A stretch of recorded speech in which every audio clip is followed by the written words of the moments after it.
Hi, I'm the Marketing Mum and welcome to my channel. This video is part of my Marketing 101 series, which is here to help business owners, entrepreneurs, students, and random people that have selected the wrong video. This is how to do a SWOT analysis. So the timestamps are all the way along here, so you can jump around to whatever section you need or come along for the full ride. We're going to go over what it is, how to do it, and how to actually put it to use. So what is a SWOT analysis? In a nutshell, Stands for strengths that we build on, weaknesses that we improve, opportunities we invest in, and threats we monitor. Now, SWOT has been used since before academic journals could pen these terms and actually credit them to their rightful owner. These guys here, as far as I'm aware, were first known to refer to their term in the book Business Policy, Text and Cases, published way back in the 60s. So it's old and groovy, like flares. And still used a lot today, like flares. Whilst most companies keep their SWOT secrets close to their chest, Google Scholar listed over 18,000 academic journal articles from just 2020 to 2021 that referred to SWOT analysis, proving it's very much still used today from small businesses to large corporations. You can even do a personal one to help improve yourself. But we're here today for business. So why do I even need one? If you want to do any form of planning, whether it be strategic, marketing, digital, operational or anything, You need to have a solid understanding of where you are right now so that you can move forwards. By analysing the strengths and weaknesses, it makes it easier to see where, when and how you can move forwards. it's a simple but incredibly useful framework for analysing all areas. And creating a holistical sense of your business to not only build on what you do well, but address anything that might be lacking.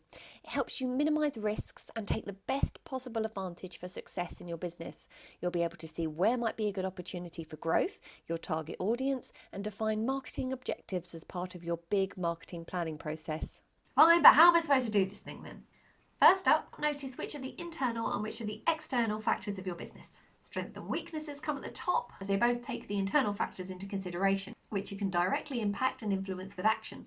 Opportunities and threats are below because they're more focused on the external factors. These are the ones we can influence, but not directly impact. Then you have your left column as positives and your right column as negatives. Now comes the exciting bit. We're going to go over what type of thing goes in each section. We're going to brainstorm all the crazy thoughts and ideas you already have about the business and really dig in deep of what answers you think of. The more people and departments that you can bring in to help you, the better, as you'll be getting angles and suggestions you might not even have known about. If you're all alone in your business, then maybe ask a mate who knows a bit about what you do, or even your accountant if you have one, as they may come up with some good ones. Ideally, you should aim to get internal perspectives from your executives, employees to get a greater understanding of the strengths and weaknesses, your customers if you've started trading already, as well as any other key performance indicators or data that says how you've been doing this last year or 2 years. For your external factors, look to the bigger market trends and government policy changes, or maybe political influences if relevant, then your industry trends and what's happening within your sector regarding any threats and opportunities.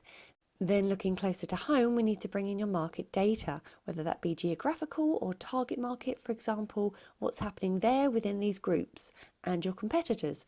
Whether you consider your company to have any or not, there are companies out there competing for your customers. So who are your top 3 competitors and what are they doing? Initially, you're trying to aim for at least 10 or 15 bullet points for each section. So let's look at each one and see what they're going to cover. Strengths are your critical success factors, things a business does well, any unique resources you might be able to leverage and build upon, what gives you a competitive advantage, any internal resources like super knowledgeable staff, any tangible assets like intellectual property or proprietary technologies, etc. Weaknesses. Now, there are usually more weaknesses than there are threats, but not always.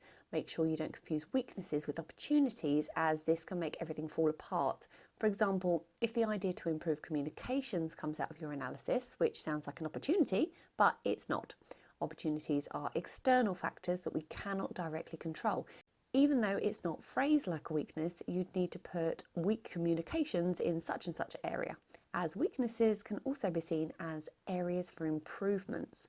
So just be careful you've got your external and internals in the right area so you can take the right actions for each of them.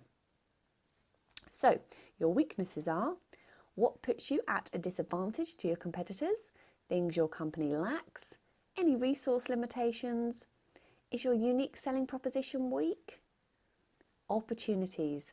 These should all be about growth, as planning is all about growth. Try to pinpoint openings in the marketplace due to trends or fluctuations. Make sure they're right for your company. Not all opportunities you spot will be suitable for your company, or it might be the wrong time and they need to maybe be logged for later down the line. Are there any underserved areas in your industry? Recent press coverage of your company, things your competitors are doing badly. Threats. Any significant changes coming in the industry sector, emerging competitors, changing customer attitudes towards the company, or maybe any new legislation that could affect your business negatively. It's worth noting that a strength for one area of your company may be a weakness in another. For example, it may be a strength to have an old-fashioned brand image for the horticultural production line division, but this would be a weakness for the new digital and tech division of the company. So any individual SWOT analysis may need to be done for each part of your business. Now you have around 10 to 15 bullet points for each section, narrow them down to the most important and timely 5 for each. Then try and display it on one page in chart form, like the examples, but whichever way works best for you, so you're able to see everything all together. Now what do I do with it? Now you have to use it. Don't spend all this time working out the details of your company and then not use it. Turn each section into goals for your company growth and progression. Otherwise, next time you come to do a SWOT, the threats will have influenced your company too much as they weren't monitored, your opportunities may have been missed, no one will have known about your strengths and your weaknesses will have got bigger. Turn each section into goals for your company growth and progression. First, look at your opportunities. These are your growth goals.